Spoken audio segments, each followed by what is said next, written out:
इस कार्यक्रम के पुण्यार्चक हैं जयंती परिवार, अलवर, राजस्थान।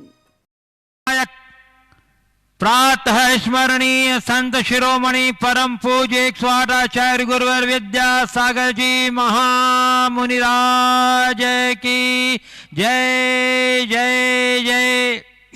बोलिए गुणायतन प्रणेता, शंका समाधान प्रवर्तक, भावना योग प्रवर्तक, प्रखर वक्ता, परम पूज्य 108 मुनिवर श्री प्रमाण सागर जी मुनिराज की जय जय जय। बोलिए परम पूज्य 108 मुनिवर श्री अरह सागर जी मुनिराज की जय जय जय। प्रिय बंधुओं, जिनवाणी चैनल एवं प्रामाणिक ऐप के माध्यम से प्रसारित होने वाले आज के प्रातःकालीन मंगलमय कार्यक्रम से जुड़े देश एवं विदेश के सभी श्रद्धालुओं को जय जिनेन्द्र, मंगलमय सुप्रभातम। मैं आपको लिए चलूं जाप्यानुष्ठान की ओर। इसके पूर्व, जैसा कि मैंने पूर्व में भी आपको अवगत कराया है कि दयोदय महासंघ के लिए जिन लोगों ने अपनी दान राशि भेजी है, यदि आपने अपना पूर्ण विवरण दयोदय महासंघ कार्यालय को नहीं भेजा है तो शीघ्रता से भेजें ताकि आपको रसीद निर्गत की जा सके। कार्यालय से बार बार यह सूचना आ रही है कि अभी भी बहुत से लोग ऐसे हैं। हो गया, चलिए, कि सूचना आ रही है कि अभी तक कई लोगों ने अभी विवरण नहीं भेजे हैं, तो आप अपना विवरण भेजिए। मैं आपको नंबर पूर्व में दे चुका हूं। चलिए, मैं आपको लिए चलूं जाप्यानुष्ठान की ओर। इसके पूर्व हम लोग सभी मिलकर सामूहिक रूप से पूज्य गुरुदेव के चरण कमलों में त्रिवार नमोस्तु निवेदित करते हुए उनके मंगल में आशीर्वाद से अपने को अभिषिक्त कर कृतार्थ करेंगे। तो चलिए, हाथ जोड़िए, मस्तक झुकाइए और बोलिए मेरे साथ, नमोस्तु गुरुदेव, नमोस्तु गुरुदेव, नमोस्तु गुरुदेव। हे गुरुदेव, जाप्यानुष्ठान कराकर हम सबों की कृतार्थ करें। नमोस्तु गुरुदेव। ओम ओम सम्यक दर्शनाय नमः। ओम सम्यक दर्शनाय नमः। ओम सम्यक ज्ञानाय नमः। ओम सम्यक ज्ञानाय नमः। ओम सम्यक चारित्राय नमः। ओम सम्यक चारित्राय नमः। ओम ह्रीं जगत शांतिकराय श्री शांतिनाथाय नमः। सर्वोपद्रव शांतिं कुरु कुरु स्वाहा। ओम ह्रीं जगत शांतिकराय श्री शांतिनाथाय नमः। सर्वोपद्रव शांतिं कुरु कुरु स्वाहा। ओम ह्रीं जगत शांतिकराय श्री शांतिनाथाय नमः। सर्वोपद्रव शांतिं कुरु कुरु स्वाहा। ओम ह्रीं जगत शांतिकराय श्री शांतिनाथाय नमः। सर्वोपद्रव शांतिं कुरु कुरु स्वाहा। ओम ह्रीं जगत शांतिकराय श्री शांतिनाथाय नमः। सर्वोपद्रव शांतिं कुरु कुरु स्वाहा। ओम ह्रीं जगत शांतिकराय श्री शांतिनाथाय नमः। सर्वोपद्रव शांतिं कुरु कुरु स्वाहा। ओम ह्रीं जगत शांतिकराय श्री शांतिनाथाय नमः। सर्वोपद्रव शांतिं कुरु कुरु स्वाहा। ओम ह्रीं जगत शांतिकराय श्री शांतिनाथाय नमः। सर्वोपद्रव शांतिं कुरु कुरु स्वाहा। ओम ह्रीं जगत शांतिकराय श्री शांतिनाथाय नमः। सर्वोपद्रव शांतिं कुरु कुरु स्वाहा। ओम ह्रीं जगत शांतिकराय श्री शांतिनाथाय नमः। सर्वोपद्रव शांतिं कुरु कुरु स्वाहा। ओम ह्रीं जगत शांतिकराय श्री शांतिनाथाय नमः। सर्वोपद्रव शांतिं कुरु कुरु स्वाहा। ओम ह्रीं जगच्छांतिकराय श्री शांतिनाथाय नमः सर्वोपद्रव शांतिं कुरु कुरु स्वाहा। ओम ह्रीं जगच्छांतिकराय श्री शांतिनाथाय नमः सर्वोपद्रव शांतिं कुरु कुरु स्वाहा। ओम ह्रीं जगच्छांतिकराय श्री शांतिनाथाय नमः सर्वोपद्रव शांतिं कुरु कुरु स्वाहा। ओम ह्रीं जगच्छांतिकराय श्री शांतिनाथाय नमः सर्वोपद्रव शांतिं कुरु कुरु स्वाहा। ओम ह्रीं जगच्छांतिकराय श्री शांतिनाथाय नमः सर्वोपद्रव शांतिं कुरु कुरु स्वाहा। ओम ह्रीं जगच्छांतिकराय श्री शांतिनाथाय नमः सर्वोपद्रव शांतिं कुरु कुरु स्वाहा। ओम ह्रीं जगच्छांतिकराय श्री शांतिनाथाय नमः सर्वोपद्रव शांतिं कुरु कुरु स्वाहा। ओम ह्रीं जगच्छांतिकराय श्री शांतिनाथाय नमः सर्वोपद्रव शांतिं कुरु कुरु स्वाहा। ओम ह्रीं जगच्छांतिकराय श्री शांतिनाथाय नमः सर्वोपद्रव शांतिं कुरु कुरु स्वाहा। ओम ह्रीं जगच्छांतिकराय श्री शांतिनाथाय नमः सर्वोपद्रव शांतिं कुरु कुरु स्वाहा। ओम ह्रीं जगच्छांतिकराय श्री शांतिनाथाय नमः सर्वोपद्रव शांतिं कुरु कुरु स्वाहा। ओम ह्रीं जगच्छांतिकराय श्री शांतिनाथाय नमः सर्वोपद्रव शांतिं कुरु कुरु स्वाहा। ओम ह्रीं जगच्छांतिकराय श्री शांतिनाथाय नमः सर्वोपद्रव शांतिं कुरु कुरु स्वाहा। ओम ह्रीं जगच्छांतिकराय श्री शांतिनाथाय नमः सर्वोपद्रव शांतिं कुरु कुरु स्वाहा। ओम ह्रीं जगच्छांतिकराय श्री शांतिनाथाय नमः सर्वोपद्रव शांतिं कुरु कुरु स्वाहा। ओम ह्रीं जगच्छांतिकराय श्री शांतिनाथाय नमः सर्वोपद्रव शांतिं कुरु कुरु स्वाहा। ओम ह्रीं जगच्छांतिकराय श्री शांतिनाथाय नमः सर्वोपद्रव शांतिं कुरु कुरु स्वाहा। ओम ह्रीं जगच्छांतिकराय श्री शांतिनाथाय नमः सर्वोपद्रव शांतिं कुरु कुरु स्वाहा। ओम ह्रीं जगच्छांतिकराय श्री शांतिनाथाय नमः सर्वोपद्रव शांतिं कुरु कुरु स्वाहा। ओम ह्रीं जगच्छांतिकराय श्री शांतिनाथाय नमः सर्वोपद्रव शांतिं कुरु कुरु स्वाहा। ओम ह्रीं जगच्छांतिकराय श्री शांतिनाथाय नमः सर्वोपद्रव शांतिं कुरु कुरु स्वाहा। ओम ह्रीं जगच्छांतिकराय श्री शांतिनाथाय नमः सर्वोपद्रव शांतिं कुरु कुरु स्वाहा। ओम ह्रीं जगच्छांतिकराय श्री शांतिनाथाय नमः सर्वोपद्रव शांतिं कुरु कुरु स्वाहा। ओम ह्रीं जगच्छांतिकराय श्री शांतिनाथाय नमः सर्वोपद्रव शांतिं कुरु कुरु स्वाहा। ओम ह्रीं जगच्छांतिकराय श्री शांतिनाथाय नमः सर्वोपद्रव शांतिं कुरु कुरु स्वाहा। ओम ह्रीं जगच्छांतिकराय श्री शांतिनाथाय नमः सर्वोपद्रव शांतिं कुरु कुरु स्वाहा।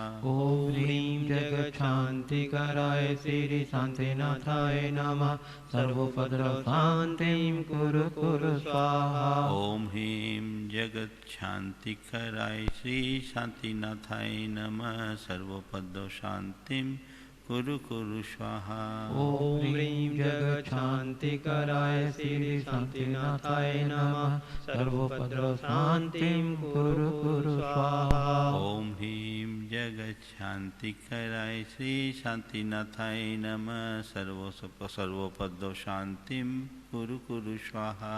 ओम ह्रीं जगच्छांतिकराय श्री शांतिनाथाय नमः सर्वोपद्रव शांतिं कुरु कुरु स्वाहा। ओम ह्रीं जगच्छांतिकराय श्री शांतिनाथाय नमः सर्वोपद्रव शांतिं कुरु कुरु स्वाहा।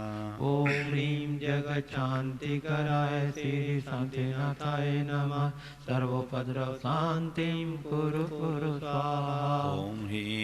जगत शांति कराय श्री शांतिनाथाय नमः सर्वोपद्रव शांतिम कुरु कुरु स्वाहा।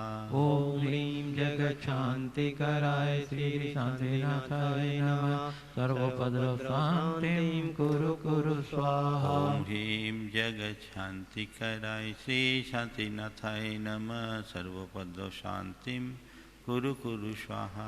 ओम ह्रीं जगत शांति कराय श्री शांतिनाथाय नमः सर्वोपद्रव शांतिं कुरु कुरु स्वाहा। ओम ह्रीं जगत शांति कराय श्री शांतिनाथाय नमः सर्वोपद्रव शांतिम कुरु कुरु स्वाहा। ओम ह्रीं जगत शांति कराय श्री शांतिनाथाय नमः सर्वोपद्रव शांतिं कुरु कुरु स्वाहा।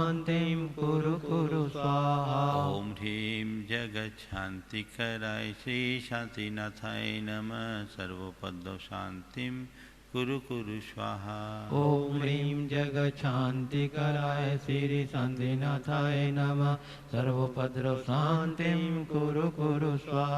ओम ह्रीं जगत शांति कराय श्री शांतिनाथाय नमः सर्वोपद्रव शांतिम कुरु कुरु स्वाहा। ओम ह्रीं जगत शांति कराय श्री शांतिनाथाय नमः सर्वोपद्रव शांतिं कुरु कुरु स्वाहा। ओम ह्रीं जगत शांति कराय श्री शांतिनाथाय नमः सर्वोपद्रव शांतिं कुरु कुरु स्वाहा। ओम ह्रीं जगत शांति कराय श्री शांतिनाथाय नमः सर्वोपद्रव शांतिं कुरु कुरु स्वाहा। ओम सम्यक दर्शनाय नमः। ओम सम्यक दर्शनाय नमः। ओम सम्यक ज्ञानाय नमः। ओम सम्यक ज्ञानाय नमः। ओम सम्यक चारित्राय नमः। ओम सम्यक चारित्राय नमः। जय बोलो श्री शांतिनाथ भगवान की जय जय जय। परम पूज्य आचार्य गुरुवर श्री विद्यासागर जी महाराज की जय जय जय। बोलिए परम पूज्य 108 मुनिवर श्री प्रमाण सागर जी मुनिराज की जय जय जय। बोलिए परम पूज्य 108 मुनिवर श्री अरह सागर जी मुनिराज की जय जय जय। प्रिय बंधुओं, मैं आपको पुनः स्मरण दिला दूं कि आगामी अष्टानिका महापर्व के पावन प्रसंग में पूज्य गुरुद्वय के मंगलमय सानिध्य में यहाँ शीत चक्र महामंडल विधान अष्टमंडलीय संस्कृत का भव्य प्रभावना के साथ भव्य आयोजनों के साथ संपन्न होने जा रहा है, जिसका पूरा प्रसारण जिनवाणी चैनल से द्वारा किया जाएगा, जिसके द्वारा आपको अवसर होगा घर बैठे इस पूरे अनुष्ठान में भाग लेने का। विधान संबंधी सामग्रियाँ डिजिटल रूप में आपको प्रमाणिक ऐप यूट्यूब के माध्यम से प्रेषित की जाएगी। फिर भी यदि आप मूल पुस्तक मंगाना चाहते हैं तो निरंतर फाउंडेशन के श्री विकास गोथा से संपर्क करके आप अपनी प्रतियां अभी सुरक्षित करा लीजिए। उसके लिए मैं नंबर आपको बता रहा हूँ 9425005624। एक बार पुनः सुन लें 9425005624। दूसरा नंबर है 7587522089। पुनः सुन लें 7587522089। चलिए अब मैं आपको लिए चलूँ प्रवचन श्रृंखला की ओर। इसके पूर्व हम लोग सभी सामूहिक रूप से चलिए मैं अत्यंत प्रसन्नता आज हमारे बीच गुरुकुल जबलपुर से आदरणीय वर्णी गुरुकुल जबलपुर से दिनेश भैया जी, नरेश भैया जी पधारे हुए हैं और ब्रह्मचारी संजय भैया जी मुरैना से यहाँ पधारे हैं गुरुचरणों के दर्शनार्थ। मैं उन्हें आमंत्रित कर रहा हूँ कि वे श्रीफल भेंट करके आशीर्वाद ग्रहण करें। चलिए और अब मैं आपको लिए चलूँ प्रवचन श्रृंखला की ओर। इसके पूर्व हम लोग सभी मिलकर सामूहिक रूप से गुरुदेव के चरण कमलों में त्रिवार नमोस्तु निवेदित करते हुए उनके मंगल में आशीर्वाद से अपने को अभिषेक करके साथ करेंगे। तो हाथ जोड़िए, मस्तक झुकाइए और बोलिए मेरे साथ नमोस्तु गुरुदेव, नमोस्तु गुरुदेव, नमोस्तु गुरुदेव। हे गुरुदेव, अपनी प्रवचन श्रृंखला की अगली कड़ी से हम लोग को संबोधित कर के साथ करें। नमोस्तु गुरुदेव, नमोस्तु। सभी लोग अपने दोनों हाथ जोड़ लें और मेरे साथ महामंत्र के स्मरण के लिए अपना मानस तैयार करें।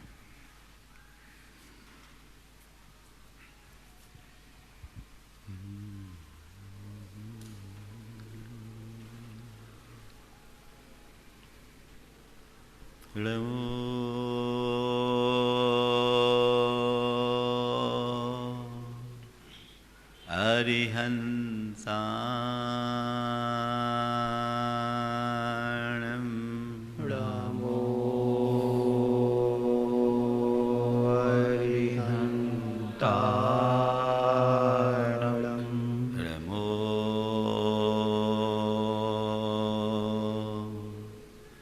सिद्धाणं नमो सिद्धाणं नमो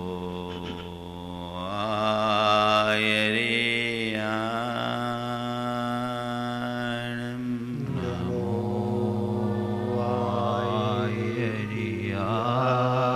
आयर्याणं नमो वज्रायाणं नमो वज्रायाणं नमो लोये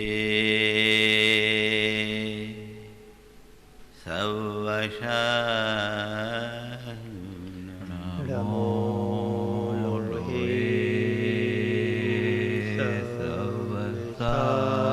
सवसाहुणम् एषो पञ्च अणमोयारो येसो पञ्चनमो यारो सर्वपावपनाशिनो सर्वपापनाशनो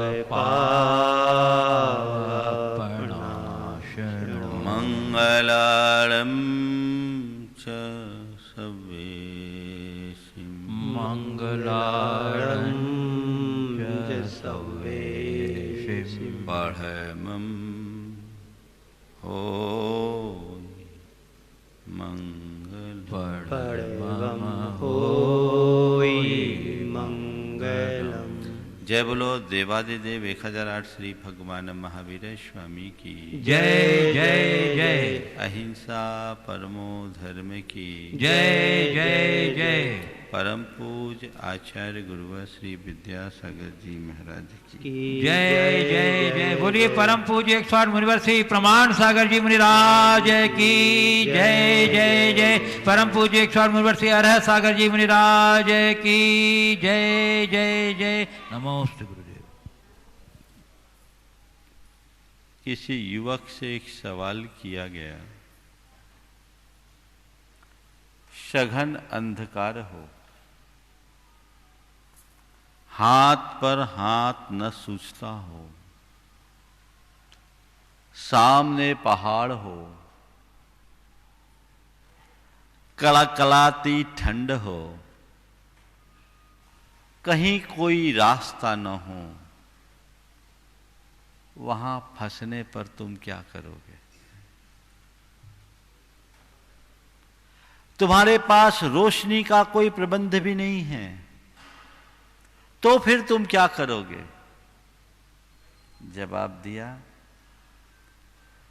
कहीं से 2 पत्थर टटोलूंगा, उनमें संघर्षण करके आग उत्पन्न करूंगा, पत्तों को जलाकर रोशनी प्रकट करूंगा, सबसे पहले अपनी शीत का निवारण करूंगा और फिर उसके प्रकाश में कोई रास्ता तलाशूंगा।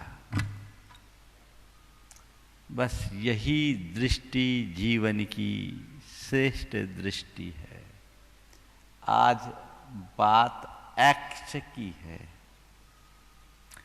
हम एक्स की जब कभी भी बात करते हैं तो एक्स एक प्रोनाउन है, जहां हम किसी व्यक्ति की उपस्थिति की बात न होने पर भी उसका नामोल्लेख न करके भी नाम ले। एक्स। लेकिन आज मैं आपके बीच एक्स से एक अलग बात रखने जा रहा हूं, वो है एक्स विजन। एक्स विजन ये क्वाइन किया हुआ वर्ड है, लेकिन इसका अर्थ बहुत गहरा है, जो हमारे जीवन की उन्नति के लिए बहुत उपयोगी है। एक्स विजन मीन्स क्या? A person who is basically dominated in every situation. A person who is basically dominated in every situation. Vision का सामान्य अर्थ दृष्टि है, लेकिन एक्स विजन यानी ऐसी दृष्टि जिससे संपन्न मनुष्य अपने जीवन की हर स्थिति में मजबूत बना रहे। हमारे जीवन में अनेक प्रकार की चुनौतियां आते रहती है, और ऐसी स्थिति में दो तरह की प्रतिक्रिया होती है।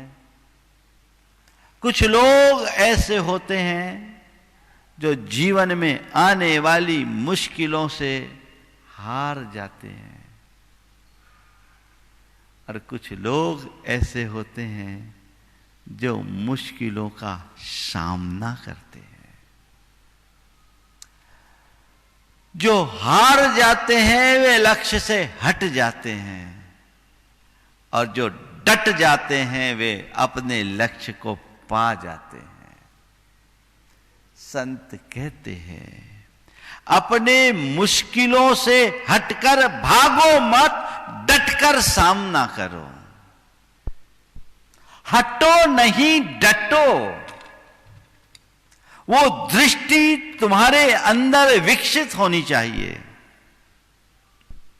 चाहे जैसी भी स्थिति हो, अपना संतुलन, अपना धैर्य बना करके चलो, ताकि चीजें तुम पर हावी ना हो। सदैव तुम चीजों पर हावी रह सको।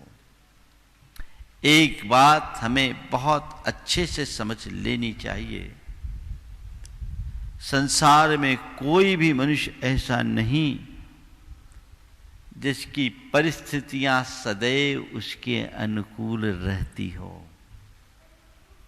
हर व्यक्ति के जीवन में ऑड सिचुएशंस आते हैं। कई कई बार तो ऐसा भी होता है, बड़ी भयानक मुसीबतों में भी फंसना होता है। ऐसी स्थिति में अपनी स्थिरता को बनाए रखना ही एक्स विजन है। अपने विजन को देखो। ज्यादातर लोग थोड़ी थोड़ी बातों में विचलित हो जाते हैं, अपने पथ से डिग जाते हैं, समझौतावादी दृष्टिकोण अपना लेते हैं और उससे वंचित हो जाते हैं जिसे वे पा सकते हैं। संत कहते हैं, थोड़ा ठीक से समझो और चीजों को उस अनुरूप विकसित करने की कोशिश करो। 4 प्रकार की स्थितियां हैं जिनमें विसंगतियां आती है, विपरीतता आती है और मनुष्य उनसे घबराता है। और 4 सूत्र मैं ऐसा दूंगा जो आपकी दृष्टि को, आपके विजन को एक्स विजन बनाकर आपको समर्थ और सशक्त बनाने में मददगार बनाएगी। 4 स्थितियां सिचुएशंस हमारे साथ आते हैं, शारीरिक, पारिवारिक, सामाजिक या आर्थिक। शारीरिक, पारिवारिक, सामाजिक और आर्थिक, इन चारों स्थितियों में जब कभी कुछ उल्टा घटने लगता है, मन टूटता है। सबसे पहले शरीर को ले। जिनका शरीर स्वस्थ है उनके लिए तो कुछ खास नहीं होता, ऐसी कोई सिचुएशन नहीं, सब कुछ स्मूथ चलता है। लेकिन कभी शरीर अस्वस्थ हो, उस घड़ी तुम्हारी मनोदशा क्या है? प्रायः स्वस्थ रहने वाले लोग थोड़ी सी प्रतिकूलता आने पर पस्त हो जाते हैं। पर बंधुओं, मैं ऐसे व्यक्ति को भी जानता हूं, व्यक्ति क्या, व्यक्तियों को जानता हूं, जो पिछले 35 वर्षों से गहन शारीरिक व्याधि नहीं, वेदना को भोग रहे हैं।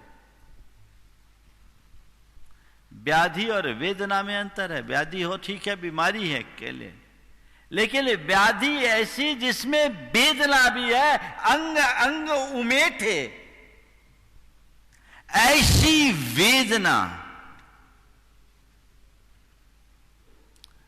लेकिन उसके बाद भी मन में स्थिरता।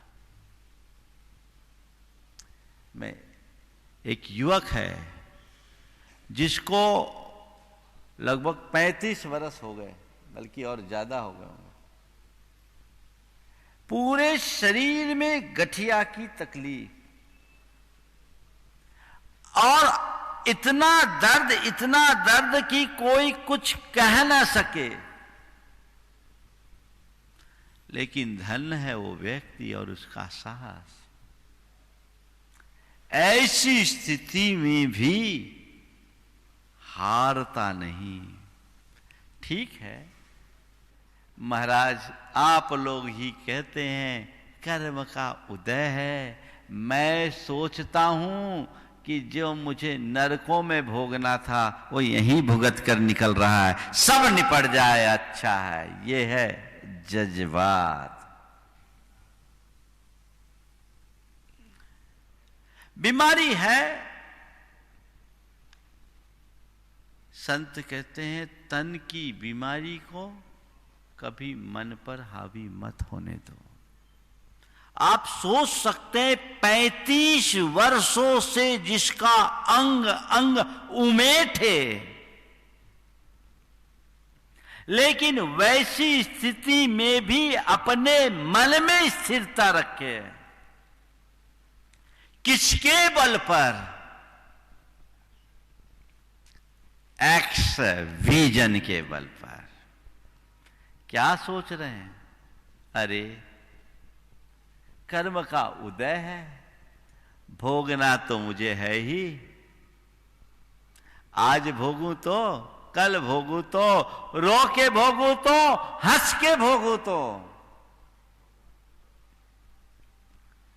तुम्हारे कर्म को केवल और केवल तुम्हें ही भोगना है। मेरे कर्म मैं भोगूंगा, तुम्हारे कर्म तुम्हें भोगने पड़ेंगे। क्या बात कही महाराज। मैं ये सोचता हूं कि नरकों में भोगे जाने वाली वेदना यहीं निपट रही है, और महाराज नरकों में तो केवल भोगने की व्यवस्था है, यहां काटने की अनुकूलता है। महाराज मैं भोग नहीं रहा हूं, काट रहा हूं। क्या दृष्टिकोण है। कर्म को भोग नहीं रहा हूं, काट रहा हूं। सामान्य व्यक्ति कर्म को भोगते हैं और जिसके पास एक्स विजन हो वो कर्म को काटते हैं। अपने मन से पूछो, तुम्हारे लिए थोड़ा सा भी कुछ प्रतिकूल निमित्त आता है, तुम्हारा मन क्या कहता है? चीजों को अपने ऊपर हावी मत होने दो, हमेशा चीजों के ऊपर हावी रहने की कला विकसित करो।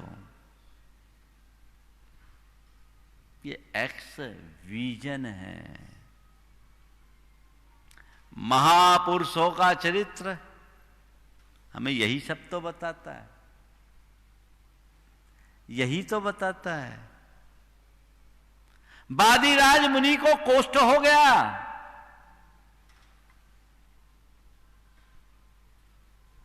उन्होंने अपने कुष्ठ के निवारण के लिए कुछ नहीं किया। ये तन है, ये तो रोग का घर है। मेरी चेतना को तो कोई कुष्ठ नहीं, कुष्ठ है मैं सहूंगा,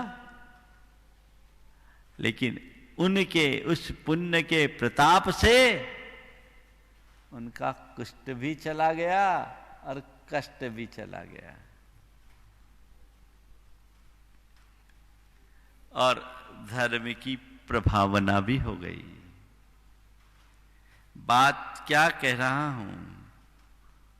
शरीर में वेदना हो, बीमारी हो, इलाज कराना, मेडिकल एड लेना, पर परेशान मत होना। एक बात दिमाग में बैठा लो, मेरी बीमारी है, एक दिन में आई नहीं, एक दिन में जाएगी नहीं, और मेरी एक दवाई खा लेना तुरंत ठीक हो जाएगी। पता है ना, हम हमेशा बांटते, कौन सी दवाई है, कौन सी दवाई? संतोष बटी। एक खुराक खाओ, तत्काल आराम पाओ। बीमारी आई, अब व्याकुल होने से क्या बीमारी ठीक होगी?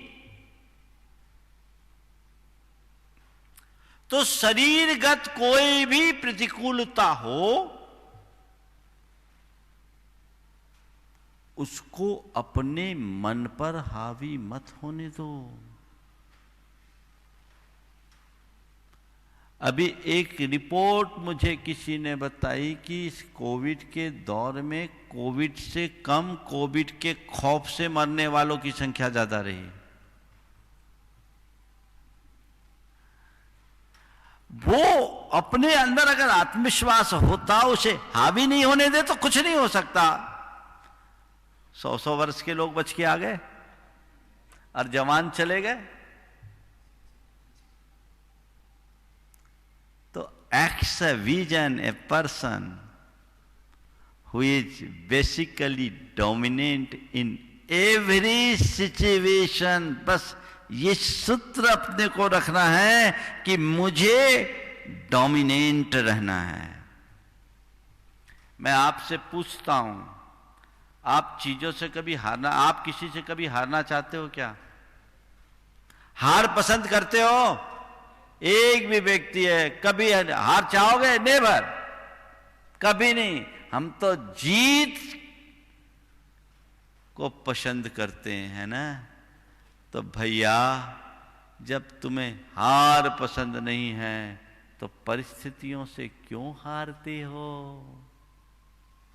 परिस्थितियों पर हावी हो, हार मत मानो।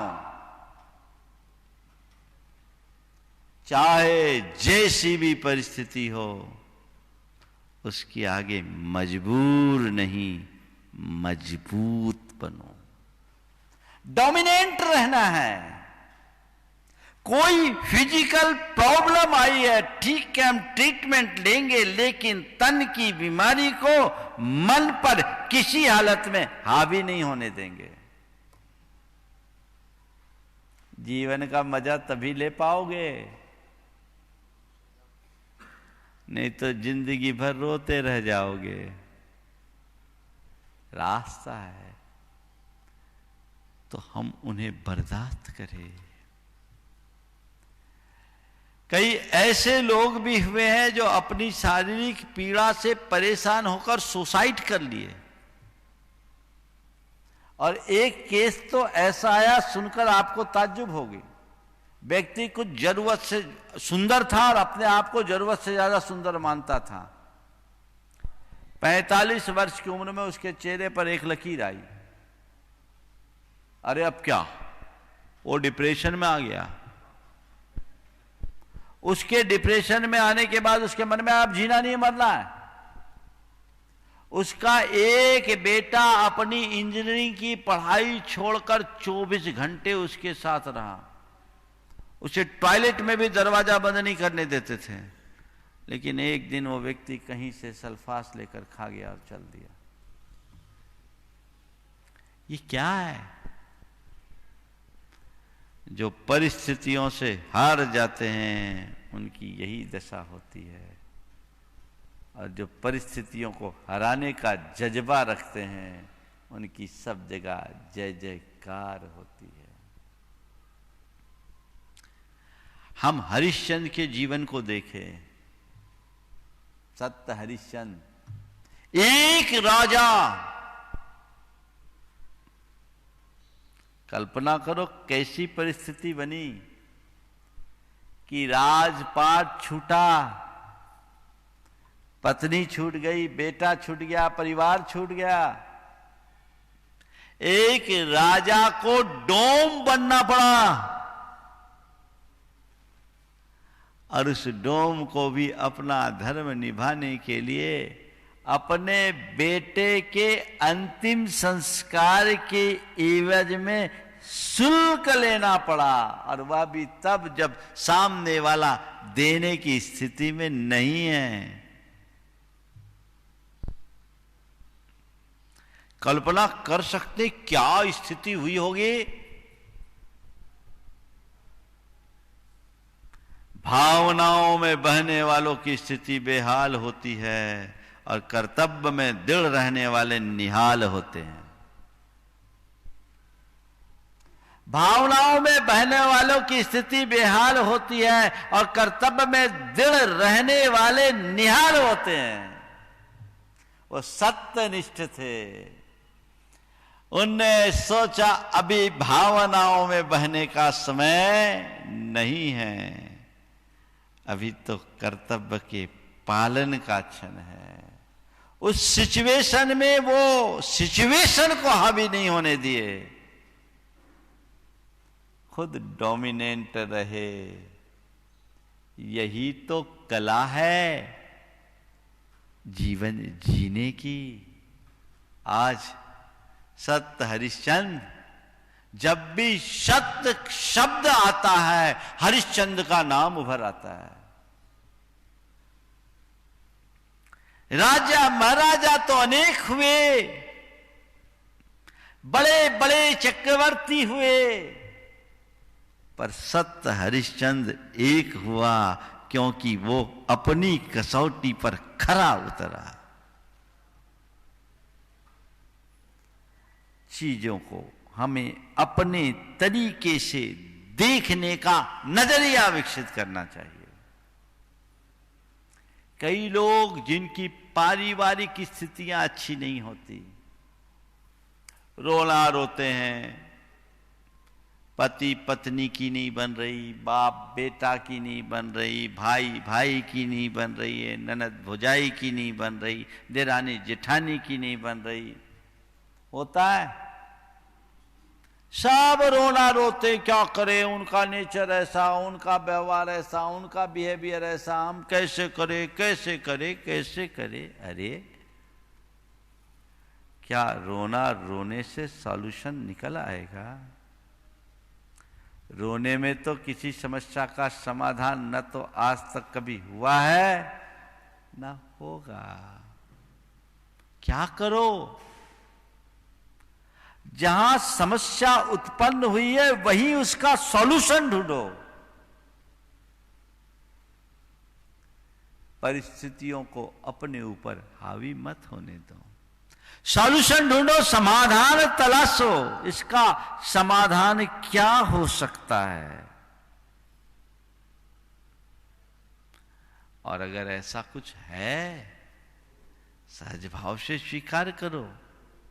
जिनके बीच जीना तुम्हारी नियति है, जिससे हट पाने की कोई संभावना नहीं है,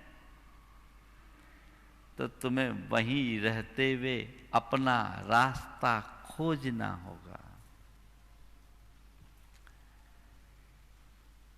देखिए, एक व्यक्ति को मैं जानता हूं, जिसके पिता ने उसके साथ आप लोगों की शब्दों में अन्याय किया और मेरी दृष्टि से उसका भला किया। क्या किया? पिता ने बेटे को घर से निकाल दिया।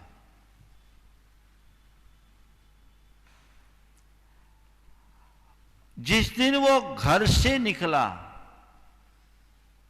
जेब में मात्र 500 रुपये। पति पत्नी दोनों ने मां बाप के चरण छुए और घर से निकल गया। पिताजी, आपकी इच्छा यदि यही है तो मैं उसको पूरा करूंगा। आप आशीर्वाद दे, मैं घर से जाता हूं। बस एक भावना है, कभी जरूरत पड़े तो हमें याद जरूर करना। कभी जरूरत पड़े तो हमें याद जरूर करना। चला गया। 2-3 दिन अपने दोस्त के घर रहा। स्थितियां हुई, कई लोगों ने कई तरह की सलाहें दी। एक दो लोगों ने तो ये कह दिया, अपने पिताजी पर केस ठोक दो। सलाहकार तो ऐसे ही मिलते हैं। उसने कहा, भैया, जिस पिता ने मुझे पाल पोस करके बड़ा कर दिया, इंजीनियर बना दिया, उनकी ये देन क्या कम है? उन्होंने मुझे जो दिया है, मैं पूरे जीवन उसका ऋण नहीं चुका सकता। बहुत कुछ दिया, मुझे उनसे कोई शिकायत नहीं है। ठीक है, उन्होंने आज मुझे घर से निकाला है तो कोई बात नहीं, अब नया रास्ता चुनेंगे। हर मनुष्य को कोई ना कोई रास्ता तो मिल ही जाता है। लड़का प्रतिभावान था, गुडविल अच्छी थी, उसके कुछ मित्र आगे आए और उन्होंने रियल एस्टेट की एक कंपनी बनाई। घटना 2000 के आसपास की है, 1999 की घटना। रियल एस्टेट की कंपनी बनाई और उसके बाद जो रियल एस्टेट में बूम आया, वो आदमी सफलता के शिखर पर पहुंच गया। सफलता के शिखर पर पहुंच गया। और दूसरी तरफ जिस छोटे भाई के बहकावे में आकर माँ बाप ने उसे निकाला था, उस भाई ने माँ बाप को भी निकाल दिया। उसने उसी स्थिति में अपने माता पिता को वापस कहा, पिताजी, ये आपका ही घर, आप रहिए, हम आपके पास रहेंगे, आप हमारे पास नहीं रहेंगे। ये दृष्टिकोण दूसरा होता तो टूट जाता, डिप्रेशन का शिकार हो जाता। अब क्या करे, हमारे पास कोई रास्ता नहीं, मेरे साथ घोर अन्याय हुआ। ध्यान रखना, कई बार परिस्थितियां हमें अपने आप को साबित करने का मौका देती है। आप घबराओ नहीं कि ये सिचुएशन कैसे आई। ये सिचुएशन अपने आप को प्रूव करने का एक चांस है। साबित करो, आगे बढ़ो। जो समझ लेते हैं और सही कदम बढ़ाते हैं, वे अपनी एक अलग पहचान बना देते हैं, और जो नहीं समझ पाते उनकी दशा संसार में ऐसी ही बनी रहती है। तो कोई पारिवारिक स्थिति हो, सामाजिक रेपुटेशन की बात हो, या व्यापारिक बात हो, हर स्थिति में स्थिरता जीवन का एक क्रम है। कब किसके साथ क्या हो जाए कोई पता है? ऊपर चढ़ने वाला नीचे गिर जाता है और नीचे रहने वाला ऊपर चला जाता है। घबराना नहीं चाहिए।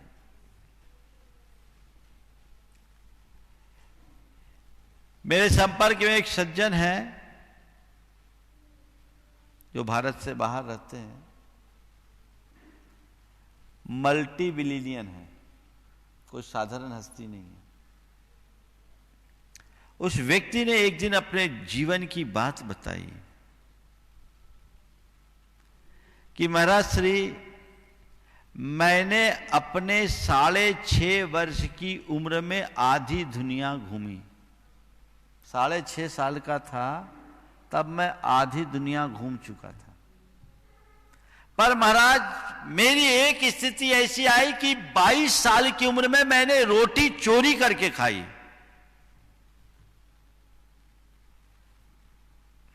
कल्पना कर सकते हैं, 6.5 साल की उम्र में जिसने आधी दुनिया घूम ली, उस व्यक्ति के जीवन में इतनी ज्यादा गिरावट कि 22 साल में वो दाने दाने को मोहताज हो गया। उसे रोटी चोरी करनी पड़ी उधर पूर्ति के लिए। कल्पना कर सकते हो कितना बड़ा डाउनफॉल। लेकिन उस व्यक्ति ने हार नहीं मानी। आज पहले से बड़ा साम्राज्य खड़ा, मल्टी बिलियन है। बिलियन समझते हैं ना? 100 करोड़ का 1 बिलियन होता है, तो कई 100 करोड़ डॉलरों में वो उसका धनी।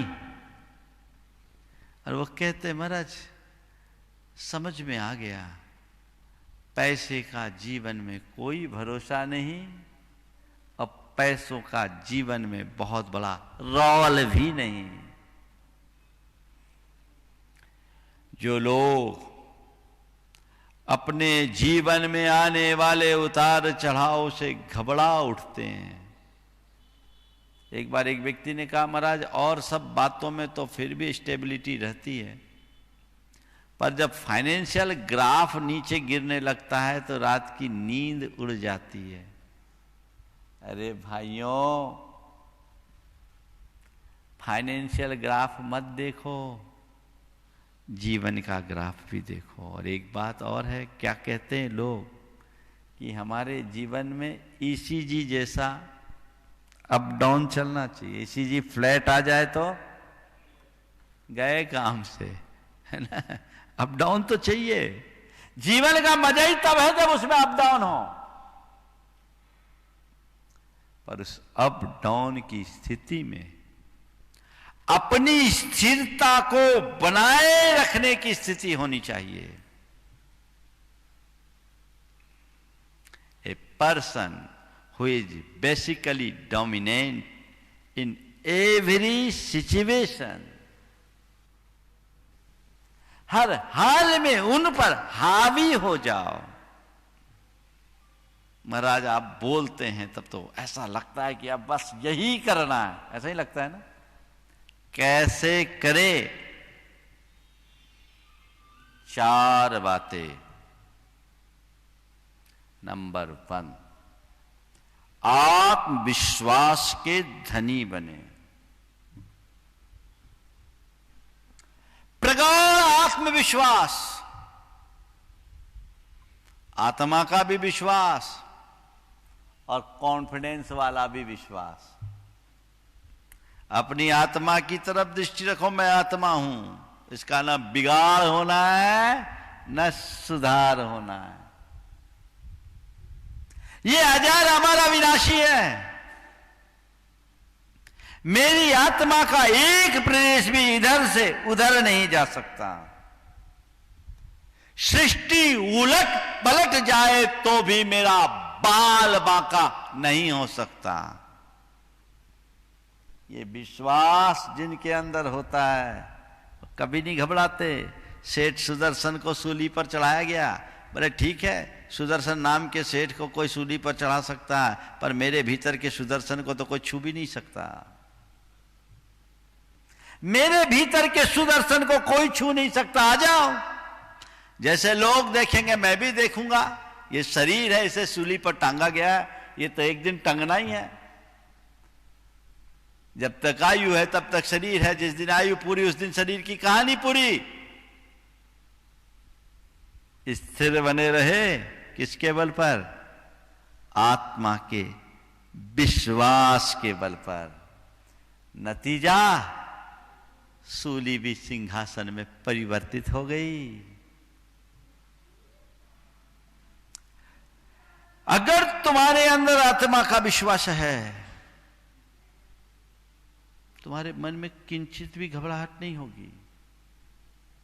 सन 2006 में जब मैं मुर्शिदाबाद की ओर जा रहा था कोलकाता से, बांग्लादेश की सीमा से गुजर रहा था, एक स्थान पर 2000 से ज्यादा लोगों ने मुझे घेर लिया, घातक अस्त्रों के साथ, जिनके हाथ में कटार और खंजर भी मैंने देखी। घेर लिया। उन्हें देखकर मेरे मन में न तो क्षोभ हुआ न भय। मैंने केवल एक ही बात सोचा, यदि इस शरीर का अंत इनके निमित्त से आज होना है तो हो जाएगा, और मुझे तो ये छू भी नहीं सकते। मेरे अंतर मन में एक समय सार बार बार उमड़ रहा था, छिज्जदुआ भिज्जदुआ अहो जादु विपलयम जम्मा तम्मा गच्छदु तहाविन परिग्रहो मज्ज। ये तो आप लोगों का पुण्य था। वो मूवमेंट करीब करीब 5 मिनट के बीच का मूवमेंट, चाहते तो बोटियां उधेड़ सकते थे, लेकिन आज सलामत हो। अब आप सोचो ऐसी सिचुएशन में क्या करोगे? भागोगे? अंदर से जागोगे तो ठीक होगा। अंदर से जागोगे सब ठीक होगा। सामने से फेस किया, निकल गया, और आज कुछ नहीं। हर मनुष्य के जीवन में ऐसा कुछ हो सकता है, कभी भी आ सकता है। आत्मा का विश्वास।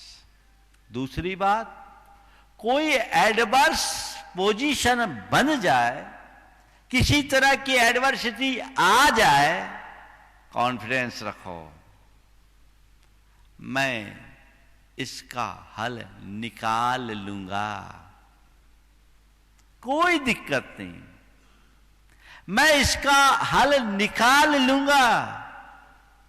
घबराओ मत। तुम्हारे सामने अगर इतनी बड़ी प्रॉब्लम आए, ध्यान रखना, तुम्हारे सामने यदि इतनी बड़ी प्रॉब्लम आए, बिल्कुल मत घबराओ। अपने आप को इतना बड़ा बना लो, प्रॉब्लम अपने आप छोटी हो जाएगी। इतनी प्रॉब्लम हो, अपने आप को इतना बना लो। हमेशा समस्या से ऊपर उठ के देखो, समस्याओं से दबो मत।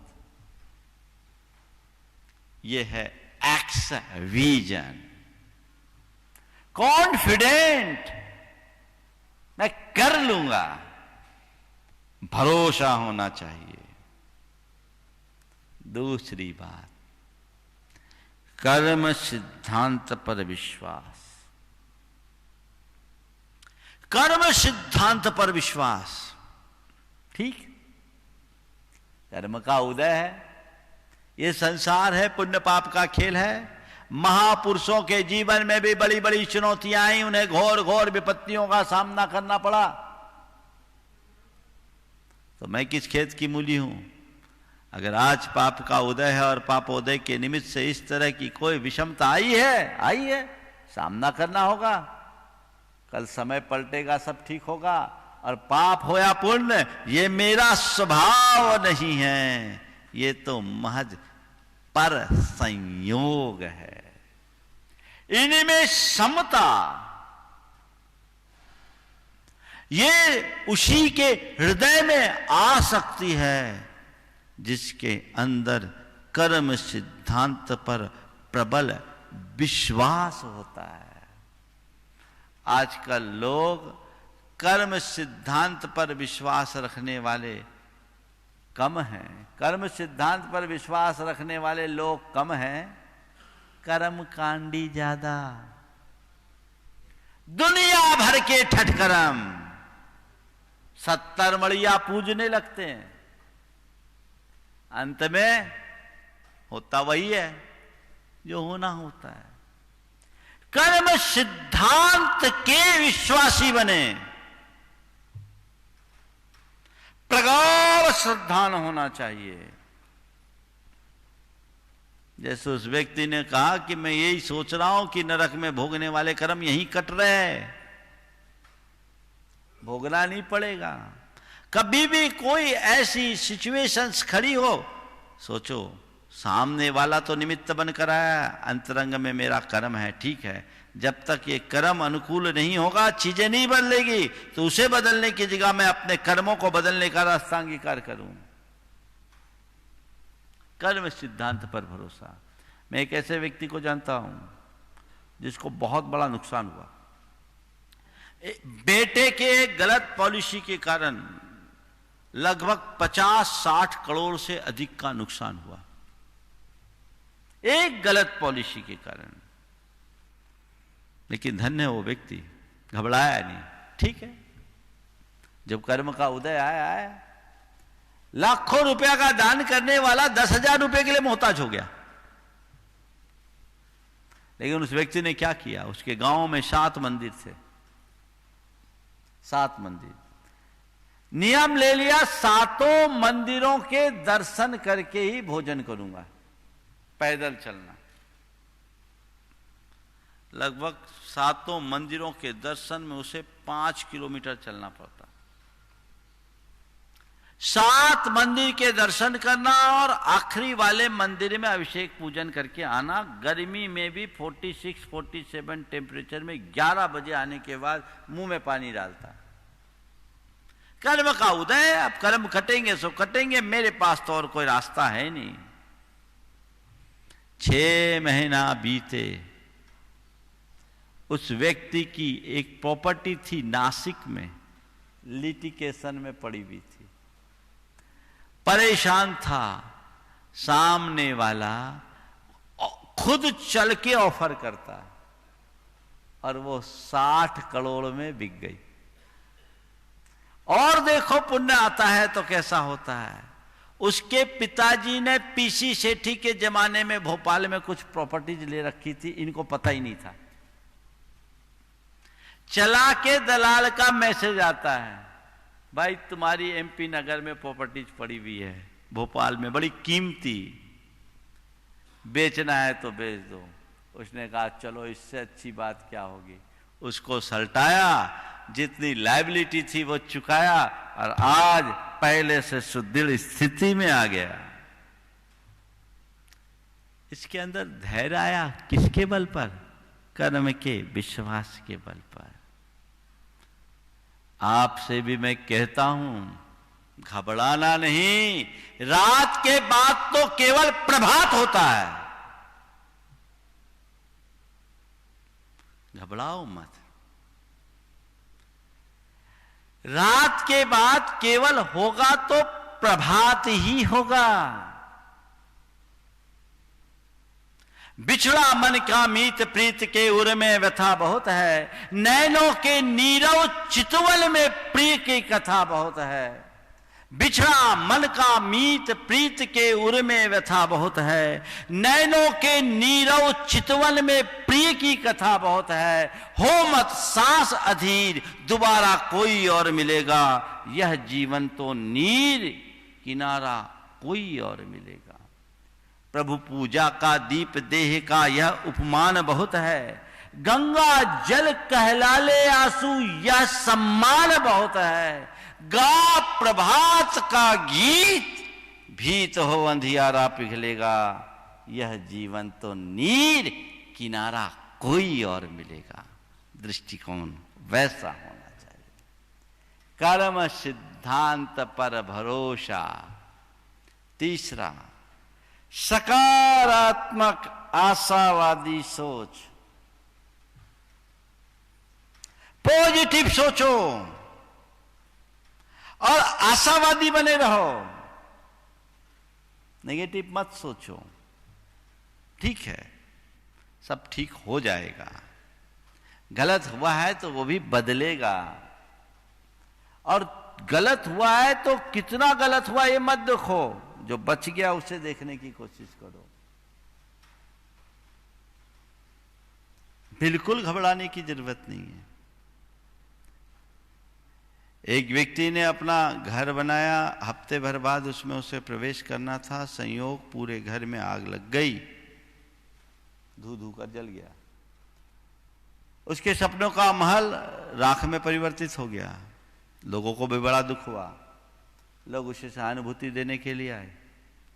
उसने कहा, मैं बड़ा शुक्रगुजार हूं भगवान का, हफ्ते भर बाद उस मकान में मुझे प्रवेश करना था, अच्छा हुआ आग आज लगी, यदि यही आग हफ्ते भर बाद लगी होती तो मकान के साथ मेरा परिवार भी स्वाहा हो जाता। मकान तो फिर भी खड़ा किया जा सकता है, लेकिन परिवार को दोबारा खड़ा करना संभव नहीं है।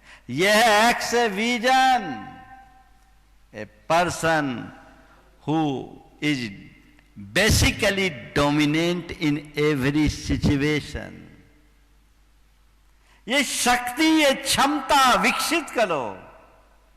पॉजिटिविटी के बल पर बेहतर कल की आशा में हताशा निराशा से बचने का यही एक रास्ता है। इसे अपना कर जीवन को आगे बढ़ाने की कोशिश करो। और चौथी बात, बस ये सोचो, सब थोड़े समय की बात है, धीरज रहेगा, पेशेंस आएगा। ठीक है, कोई भी सिचुएशन है स्टेबल नहीं है, चेंज हो जाएगा, इट विल बी पास्ट, ये बीत जाएगा, समय बदल जाएगा। थोड़े समय की बात है, कोई दिक्कत नहीं, आज नहीं कल बदलेगा, थोड़े और समय की बात, थोड़े समय की बात। कई लोगों का मन टूट जाता है, कैसे करे कैसे करे कैसे करे। भैया थोड़ा तो धैर्य रखना ही पड़ेगा। लोग अधीर हो जाते हैं। जब बड़ी चीजें चाहिए तो धैर्य भी बड़ा रखना पड़ता है। एक व्यक्ति ने स्वर्ग के देवता से पूछा कि स्वर्ग में लड्डू कितने बड़े होते हैं। उन्होंने बता दिया, हाथ फैलाकर, इतने बड़े होते हैं। बोले मुझे लड्डू दोगे? बोले दूंगा।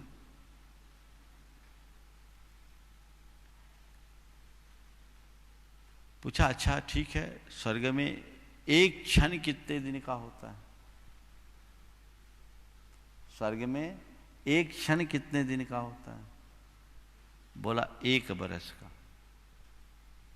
एक क्षण 1 बरस का। ठीक। बोले लड्डू दोगे? बोले हाँ दूंगा। पहुंच गया, बोले मुझे लड्डू दो। बोले एक क्षण रुको।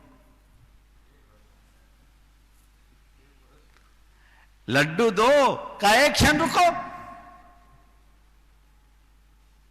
तो भैया लड्डू खाना है तो रुकने के लिए तैयार होना पड़ेगा कि नहीं?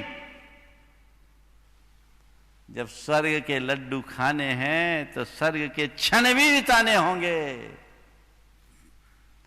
उसके लिए धैर्य, और मन में धैर्य पनपता है, जब ऐसा लगता है ठीक है थोड़े दिन में सब ठीक हो जाएगा, थोड़े दिन में सब ठीक हो जाएगा, तो कोई सिचुएशन तुम पर हावी नहीं हो सकेगी। जीवन में ऐसा ही जज्बात होना चाहिए। एक राजा अपने वजीर से नाराज हो गया और उसे फांसी की सजा घोषित कर दी। संयोग से जिस दिन उसको सजा दी गई उस दिन वजीर का जन्मदिन था, वजीर मंत्री उसका जन्मदिन था, और वो भी ऐसा वैसा नहीं था, बड़ा लोकप्रिय था। उसके सारे प्रशंसक उसके साथ उसके जन्मदिन का जश्न मना रहे थे। अचानक एक खबर आई, सन्नाटा पसर गया, सबके सब स्तब्ध है कि कल हमारे प्रिय मंत्री को फांसी चढ़ाया जाएगा। सबके हाथ पांव कीलित से हो गए।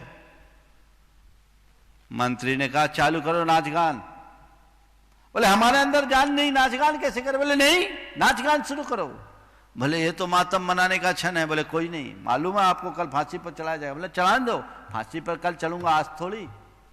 मैं चाहता हूं कि अगर फांसी पर ही चढ़ना है तो यहां से नाचते हुए फांसी के फंदे तक पहुंचूं। अगर फांसी पर चढ़ना है तो यहां से नाचते गाते हुए फांसी के फंदे तक पहुंचूं। राजा ने अपने खुफिया तंत्र से पूछा, पता लगाया वहां का क्या हाल है, क्या प्रतिक्रिया है। तो कहा महाराज वहां तो बड़ा आनंद है, वहां किसी के मन में कोई शोक नहीं, अपितु ऐसा आनंद है जैसे किसी को पुत्र की प्राप्ति हुई हो, वो भी लंबी प्रतीक्षा के बाद। किसी को पुत्र रत्न की प्राप्ति हुई हो, वो भी लंबी प्रतीक्षा के बाद। तो राजा ने अपना फरमान वापस लेते हुए कहा, जिसे जीना आता है उसे कोई मार नहीं सकता, मैं अपना फरमान वापस लेता हूं। रो बच गया। यह है एक्स-विजन। अब अभी तो तुम्हारा कोई विजन ही नहीं है तो एक्स-विजन क्या होगा, है ना? कई लोगों का कोई विजन ही नहीं है, कोई ध्येय नहीं है, कोई दृष्टि नहीं है, कोई मकसद ही नहीं है, कोई लक्ष्य ही नहीं है। सही दृष्टि जगाइए, सही लक्ष्य की ओर बढ़िए, जीवन तभी उन्नति के शिखर पर पहुंचेगा। और आपके अंदर ये सारी क्षमताएं विकसित करने में मददगार बनेगा भावना योग, जो इलनेस से वेलनेस तक जाने का प्रयोग है, जो तुम्हारे तन को स्वस्थ, मन को मस्त और तुम्हारी चेतना को प्रशस्त बनाने में मददगार है। कीजिए, अपने अंदर की शक्ति और क्षमताओं को उद्घाटित कीजिए। हमारे अंदर वह सब कुछ है जिसके बल पर हम सब कुछ हासिल कर सकते हैं। कोई भी इंसान कहीं से कमजोर नहीं, वो अपने आप में परिपूर्ण है। आवश्यकता केवल अपने भीतर की परिपूर्णता को पहचान कर उसे उद्घाटित करने के यत्न की है। वो दृष्टि अगर विकसित हो गई तो जीवन निहाल होगा। इसलिए बस एक्स विजन हो तो हमारी जीवन की स्थिति खत्म ठीक हो जाएगी। बाकी तो XYZ तो जिंदगी भर चलता ही रहता है। अपने जीवन को हम इसी तरह से गति दें, जीवन को आगे बढ़ाएं। 2 दिन और बचे हैं इस श्रृंखला के, Y और Z। आने वाले दिनों में इसकी चर्चा होगी। मंगल भावना की 4 पंक्तियों के साथ मैं विराम लूंगा। मंगल मंगल होए जगत में सब मंगलमय हो। मंगल मंगल होए जगत में सब मंगलमय हो। इस धरती के हर प्राणी का मन मंगलमय हो। इस धरती के हर प्राणी का मन मंगलमय हो। मंगलमय हो प्रात हमारा रात सुमंगल हो। मंगलमय हो प्रात हमारा रात सुमंगल हो। जीवन के हर पल हर क्षण की बात सुमंगल हो। जीवन के हर पल हर क्षण की बात सुमंगल हो। घर घर में मंगल छा जावे जन जन मंगल हो। घर घर में मंगल छा जावे जन जन मंगल हो। इस धरती का कन कन पावन ओ मंगलमय हो। इस धरती का कण कण पावन ओ मंगलमय हो। मंगल मंगल होए जगत में सब मंगलमय हो। मंगल मंगल होए जगत में सब मंगलमय हो। इस धरती के हर प्राणी का मन मंगलमय हो। इस धरती के हर प्राणी का मन मंगलमय हो। जब लो परम पूज्य आचार्य गुरुवर श्री विद्यासागर सागर जी महाराज की जय। बोलिए परम पूज्य स्वामी मुनिवर प्रमाण सागर जी महाराज की जय। मुनिवर श्री अरहत सागर जी महाराज की जय। इस कार्यक्रम के पुण्यार्चक थे जयंती परिवार, अलवर, राजस्थान।